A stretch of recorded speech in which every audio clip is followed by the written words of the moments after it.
Hello നമസ്കാരം, ഏവർക്കും പുതിരീടിയിലേക്ക്. അജയൻ്റെ രണ്ടാം മോഷണം എന്ന ചിത്രത്തിൻ്റെ രണ്ടാം ദിവസത്തെ കേരള ബോക്സ് ഓഫീസ് കളക്ഷൻ റിപ്പോർട്ടാണ് ഇന്നൊരു വീഡിയോയിൽ ഉൾപ്പെടുത്തിയിരിക്കുന്നത്. വീഡിയോയിലേക്ക് മുൻപ് വീഡിയോ ലൈക്ക് ചെയ്യുക, ചാനൽ സബ്സ്ക്രൈബ് ചെയ്യുക.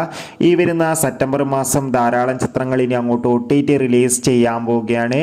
നമ്മുടെ ചാനൽ ഭാഗം പരിശോധിച്ചാൽ നിങ്ങൾക്ക് കാണാൻ വേണ്ടി സാധിക്കുന്നതായിരിക്കും. ജിതിൻ ലാലിൻ്റെ സംവിധാനത്തിൽ ടൊവിനോ തോമസ്, ബേസിൽ ജോസഫ് എന്നൊക്കെ പ്രധാന കഥാപാത്രങ്ങളായ ചിത്രമായിരുന്നു അജയൻ്റെ രണ്ടാം മോഷണം. ചിത്രത്തിന് ഹെവി പോസിറ്റീവ് റെസ്പോൺസ് തന്നെയാണ് രണ്ടാം ദിവസവും വന്നുകൊണ്ടിരിക്കുന്നത്.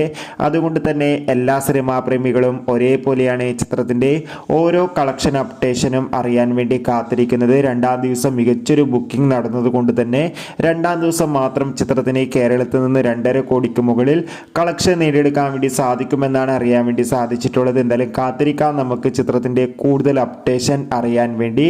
ചിത്രം കണ്ടവരുടെ അഭിപ്രായം കമൻറ്റ് ചെയ്യുക.